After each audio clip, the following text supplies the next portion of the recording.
सभी को नमस्कार। मैथ्स इन देसी अंदाज यूट्यूब चैनल पर आप सबका स्वागत है। जैसा कि हम एचटीआर टीजीटी मैथ्स के प्रीवियस ईयर पेपर को सोल्व कर रहे हैं। 2024 का कंप्लीट पेपर हमने सोल्व कर दिया। अगर आपने नहीं देखा तो आप जाकर देख सकते हैं, प्लेलिस्ट भी बना दिया है। आज हम 2023 के मैथ के पेपर को सोल्व करने वाले हैं, एचटीआर का टीजीटी का। ठीक है, चलो बिना किसी देरी के हम शुरू करते हैं।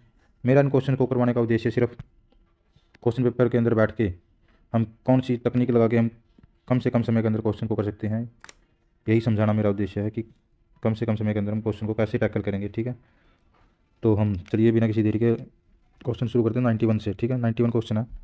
रूट के अंदर कुछ दिया हुआ हमें, ये रूट के अंदर दिया हुआ है -2 बाई रूट के अंदर कुछ दिया हुआ और ऑप्शन दे रखे हैं 1 3 5 6, यानी कुछ सिंप्लीफाई किया हुआ हमने इन्होंने। ठीक है, सिंप्लीफाई करने की कोशिश करेंगे।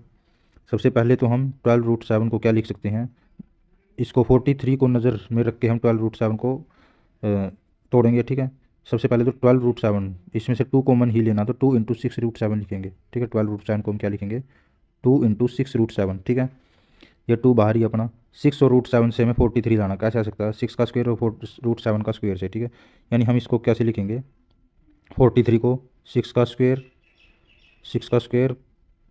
प्लस √7 का स्क्वायर। ठीक है, और माइनस में 2 × 6√7 है ही। ये हमारे पास क्या बन रहा है, ए प्लस बी, ए का स्क्वायर प्लस बी का स्क्वायर -2 × ए बी, यानी ए माइनस बी का होल स्क्वायर बन रहा है, यानी 6 - √7 का होल स्क्वायर। ठीक है, और ऊपर स्क्वायर रूट है, यानी कि सिंप्लीफाई करने पे क्या बना, 6 - √7। ठीक है, यानी कि हमारा ये क्या है अपना, ये आया अपना 6 - √7, 6 - √7। इसी तरीके से हम इसको सिंप्लीफाई करेंगे और यहाँ पे लिखेंगे। ठीक है,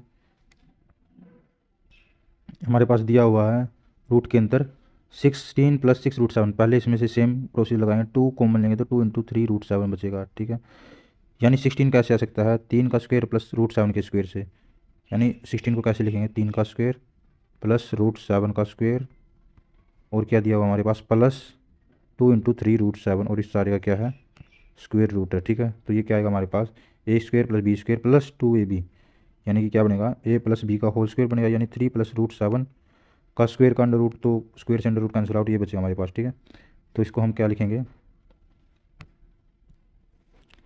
इसको हम सिंप्लीफाई करके लिखेंगे 3 + √7, यानी कि इस पूरी टर्म का सिंप्लीफाइड वर्जन ये आया हमारे पास। ठीक है, अब बस वही एलसीएम लेंगे। एलसीएम में इसके नीचे 1 है तो इसकी मल्टीप्लाई कराएंगे, 6 की 3 के साथ 18 आ गया।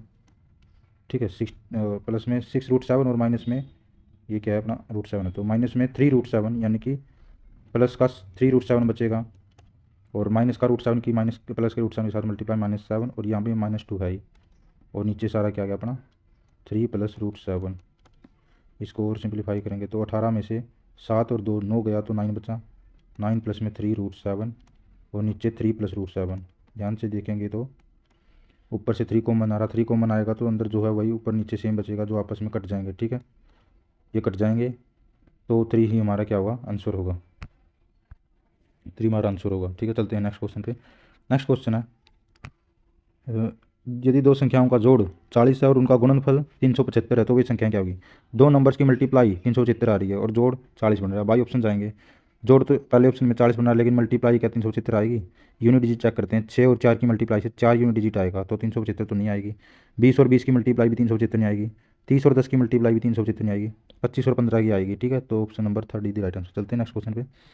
यदि एक घनाभ के आधार का क्षेत्रफल 80 वर्ग सेंटीमीटर और दो अन्य आसन पृष्ठों का क्षेत्रफल दिया हुआ हमें, यानी कि आधार का, ये तो L × B दे रखा हमें, यानी कि हमें L × B दे रखा है, L × B दे रखा है कितना 80, B × H भी हमें दे रखा है 72, और H × L अन्य दो दे रखे हैं ना, H × L भी दे रखा हमें 40, और हमें निकालना है आयतन। घनाभ के बाकी घनाभ का आयतन क्या होगा, वॉल्यूम होगा LBH। लेकिन अगर मैं इन तीनों को मल्टीप्लाई कराता हूँ तो क्या आता है, L² × B² × H²। क्यों आता है, इन सब में L 2 बार है, B 2 बार है और H 2 बार है, यानी कि इसका अगर मैं रूट कर दूंगा तो हमारा वॉल्यूम निकल आएगा। ठीक है, यानी इनकी मल्टीप्लाई का रूट ही हमारा क्या होगा, वॉल्यूम होगा। 80 × 72 × 40 रूट के अंदर। ठीक है, यही हमारा वॉल्यूम आएगा निकल के। इसको हम, ठीक है, यानी ये वॉल्यूम क्या निकल के आएगा, 80 को हम क्या लिखते हैं 16 × 5। ठीक है, 72 को क्या लिखते हैं 36 × 2, क्योंकि ऊपर स्क्वायर रूट है, तो हम कंप्लीट स्क्वायर निकालने की कोशिश करें। 40 में से क्या निकल सकता है, 8 गुना 5, ठीक है, और ऊपर स्क्वायर रूट है। यहाँ से 16 बाहर आ सकता सीधा ही, 36 भी बाहर आ जाएगा, और 5 यहाँ पे और 5 लास्ट में है, ठीक है, 5 भी बाहर आ जाएगा, यानी 16 बाहर आएगा, 4 बचेगा, 4 गुना में 5 बाहर आ सकता है, यहाँ पे 5, यहाँ पे 5 है, 36 का 6 बाहर आएगा, क्या बचेगा अंदर, 8 गुना 2 16, 16 भी क्या बाहर आएगा, 4 बनेगा, ठीक है। अब इनकी मल्टीप्लाई, 5 चौके 20, 6 चौके 24, 24 गुना 20 यानी 480 दी राइट आंसर, ठीक है। चलते हैं नेक्स्ट क्वेश्चन पे। नेक्स्ट क्वेश्चन है, यदि रूट ऑफ 3 की पावर यानी 729 है तो इनका मान क्या होगा। हमें पता है जो 729 होता है वो 9 का क्यूब होता है, ये क्या अपना 9 का क्यूब है, 9 का क्यूब यानी कि 3 का स्क्वायर यानी 3 की पावर 6 है, और यहाँ पे क्या ये √3n है, यहाँ पे √3n है, यानी ये 3 की पावर n/2 के बराबर है, n/2 के बराबर है, तो n/2 का मान ही 6 है, n का मान क्या आ गया 12। सुना, यदि एक घन के विकर्ण की लंबाई 17.32 सेंटीमीटर हो तो घन का आयतन निकालना हमें। घन का आयतन क्या होता है, घन का आयतन होता है a क्यूब, यानी हमें a क्यूब निकालना, लेकिन हमें तो विकर्ण दे रखा, तो विकर्ण का पता होना चाहिए। जो विकर्ण होता है, विकर्ण वो a√3 टाइम्स होता है, ठीक है।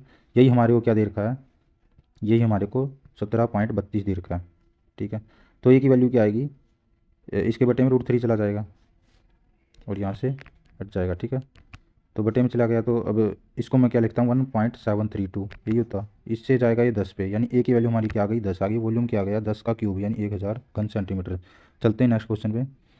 नेक्स्ट क्वेश्चन है, आंकड़ों की माध्यिका हमें निकालनी है। माध्यिका क्या होती है, सबसे पहले इनको एक असेंडिंग या डिसेंडिंग ऑर्डर में लगाना होता है, और उसके बाद उनके जो बीच का नंबर, अगर बीच का नहीं है तो उनका जो बीच के नंबर का मीन होगा वही होता है हमारा मीडियन या फिर माध्यिका बोलते हैं। पहले नंबर चेक करते हैं कितने, ये 3 3 6 3 9 और 10 नंबर है, ठीक है। 10 नंबर है, तो जो 5वें और छठे नंबर पे जो नंबर आएंगे असेंडिंग ऑर्डर में, उनके बीच का नंबर ही उनका मीन ही क्या होगा, माध्यिका होगा। तो चलो चेक करते हैं। पहले नंबर पे क्या आएगा 18 आएगा, फिर 22 आएगा, फिर 23 और फिर 25, ये आगे 4 नंबर। अब 5वां नंबर आएगा 26 और छठा नंबर आएगा 26 के बाद 29 है, ठीक है।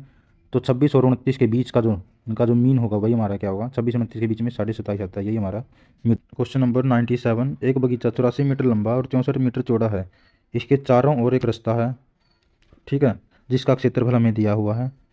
उस रास्ते की हमें चौड़ाई निकालनी है, यानी कि एक रेक्टेंगल है, इसको एक रेक्टेंगल है, इसके अंदर भी एक रास्ता बना हुआ है, ठीक है। इस रेक्टेंगल की लंबाई 84 और 64 चौड़ाई दे रखी है, ठीक है। और जो ये पट्टी है, ये वाली पट्टी, इस पट्टी का क्षेत्रफल हमें दिया हुआ है 1632। हमें क्या निकालना है, इसकी चौड़ाई निकालनी है, पट्टी की चौड़ाई, ठीक है। ध्यान से देखिए, अगर मैं बड़े रेक्टेंगल में से पट्टी का एरिया माइनस कर दूँ तो अंदर का एरिया निकल के आएगा।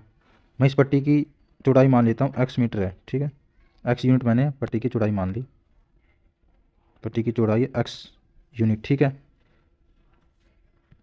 अगर चौड़ाई x यूनिट है तो अंदर वाला क्षेत्रफल क्या होगा, 84 माइनस क्या नाम है 2x, क्योंकि x इस साइड से और x इस साइड से कम हो रहा है, गुणा में 64 माइनस 2x, ये भी x ही है, ठीक है।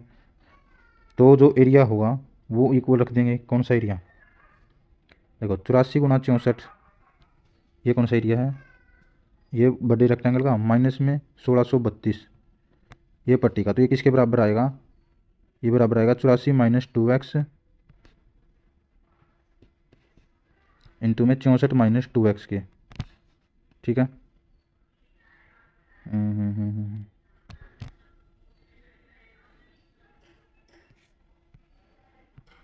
इसको थोड़ा और साफ लिख लेते हैं, ठीक है। अब इसको मैं सिंप्लीफाई करता हूँ इस साइड में, ये तो चलो ऐसे ही चलेगा। इसको मैं अगर खोलूँगा तो क्या बनेगा 84 गुना 64 माइनस में इसकी 84 की इसके साथ गुना, फिर 64 की इसके साथ गुना करते हैं, 84 दूनी कितना 80 168 x, ठीक है, और 64 दूनी 128 माइनस का 128 x और प्लस का 4x स्क्वेयर, ठीक है, ये हमारे इसके बराबर रहेगा। अब 84 गुना 64 इस साइड है तो ये तो इससे कट जाएगा, इस साइड को इसको भी इस साइड ले आते हैं तो क्या बनेगा, ये बनेगा अपना 4x स्क्वेयर और 128 और 168 को अगर जोड़ते हैं माइनस में क्या बनेगा, ये 16 12 28 और 8 8 16 यानी 296 एक्स, ठीक है, प्लस में 1632 इज इक्वल टू 0। यहाँ से हम एक्स की वैल्यू निकालने की कोशिश करते हैं। पहले हम 4 कॉमन आ रहा तो क्या बचेगा इसमें, एक्स स्क्वेयर माइनस ये बनेगा अपना 4 7 28 और चौक चौक 16 74 एक्स प्लस में चौक चौक 16 408 is equal to 0। X square minus 74 x plus 408 is equal to 0। अब हम यहाँ पे वैल्यू पुटिंग भी नहीं कैसे करेंगे, इसको फैक्टर करेंगे। 74 को अगर मैं 70 4 लिखता हूँ तो 408 बन रहा है, तो मल्टीप्लाई नहीं बनेगी। उससे कम लेंगे 6 9 और ये 5 से, तो यूनिट डिजिट 5 आएगा। ऑप्शन से अगर चेक करें 5 नहीं आ रहा, ठीक है, तो 6 से करने पे यानी कि 68 और 6 मल्टीप्लाई 408 में नहीं बनेगी। तो मैं 74 क्या लिखता हूँ, एक्स स्क्र माइनस 68x और प्लस माइनस 6x प्लस में 408। यहीं से पता लग रहा है कि x की वैल्यू 6 आएगी, ठीक है। बाकी हम निकाल लेते हैं, x कॉमन आया x माइनस 68 और माइनस में 6 कॉमन लेने पे x माइनस 68, ठीक है, 68 छिका 408। तो यहाँ से x की वैल्यू हमारी क्या आई, 6 और 68 आई। तो ऑप्शन के हिसाब से हमारी 6 वैल्यू आएगी। 68 क्यों नहीं आ रही, क्योंकि चौड़ाई ऑलरेडी 64 मीटर है, तो 68 तो बिल्कुल भी नहीं हो सकता, ठीक है। नेक्स्ट क्वेश्चन है, एक समबाहु त्रिभुज है जिसकी ऊंचाई हमें दी हुई है और उसका क्षेत्रफल निकालना है। समबाहु त्रिभुज का क्षेत्रफल क्या होता है, √3/4 ए स्क्वेयर होता है, ठीक है, √3/4 ए स्क्वेयर। अब हमें हाइट देती है। राइट एंगल ट्रायंगल में बेस और हाइट के बीच में क्या रिलेशन होता है, ये मान लो राइट एंगल ट्रायंगल है, ये 2 है ये 1 है, तो बाई थाकुर से √3 आएगा। यानी सवाल में यानी a/h के बीच में क्या रिलेशन है, 2/√3 का, ठीक है। तो a की वैल्यू क्या आएगी, 2/√3 इंटू में हाइट, 2/√3 इंटू में हाइट जो कि 18 दे रखी है। तो a की वैल्यू क्या आएगी, 18 को मैं क्या लिखता हूँ 6 इंटू 3, ये क्या आएगा 6 दूनी 12√3 आया, क्योंकि √3 से 3 जाएगा तो √3 बचेगा। तो ये 12√3 क्या आ गई, अपनी हाइट आ गई, ओ सॉरी साइड आ गई। तो वही साइड यहाँ पे रखेंगे, ठीक है। यानी क्या आएगा √3/4 इंटू में 12 का स्क्वेयर गुणा में √3 का स्क्वेयर जो कि 3 बनेगा, ठीक है। 12 का स्क्वेयर को क्या लिख सकते हैं, 4 गुणा 3, 4 का स्क्वेयर गुणा 3 का स्क्वेयर, ठीक है। अब ये 4 का ऊपर स्क्वेयर गया, 3 का क्यूब 27, 27 चौका 108, 108 गुणा √3 यानी 108 √3 इज द राइट आंसर। चलते हैं नेक्स्ट क्वेश्चन पे। यदि अन्य पूर्ण वर्ग के अलावा कोई प्राकृत संख्या है, नेचुरल नंबर दिया हुआ लेकिन परफेक्ट स्क्वायर नंबर नहीं है n, तो √n क्या होगा, क्या √n परिमेय होगा, नहीं होगा, परिमेय रेशनल नंबर नहीं होगा, ठीक है। अप्रिमेय हो सकता है, पूर्णांक भी नहीं होगा और प्राकृत भी नहीं होगा, तो अप्रिमेय ही आंसर अपना, ठीक है। चलते हैं नेक्स्ट क्वेश्चन पे। यदि अल्फा बीटा समीकरण इसके मूल हैं तो हमें ये मान निकालना है। अगर इसको ध्यान से हम देखें तो इनमें अल्फा बीटा कॉमन ले सकते हैं। अगर अल्फा बीटा कॉमन नहीं तो अल्फा इंटू बीटा, अंदर क्या बचेगा बीटा प्लस अल्फा, यानी कि अल्फा प्लस बीटा लिख देता हूँ उसको मैं। हमें क्या चाहिए, प्रोडक्ट ऑफ रूट चाहिए और सम ऑफ रूट चाहिए। इस इक्वेशन में प्रोडक्ट ऑफ रूट क्या होगा, -b/a, यानी -2/a जो कि 1 है, यानी कि 2 ही आया अपना इनका प्रोडक्ट। और हमें एडिशन चाहिए, एडिशन क्या होता है c/a, यानी -1/1 यानी -1 आ गया। अब इसकी वैल्यू क्या आई, 2 इंटू -1 यानी -2। उम्मीद करता हूँ वीडियो आपको अच्छी लगी होगी, तरीकों का पता लगाओ किस तरीके से आपको क्वेश्चन करने हैं पेपर के अंदर, ठीक है। वीडियो देखने के लिए आप सबका धन्यवाद। आशा करता हूँ आपका दिन शुभ हो।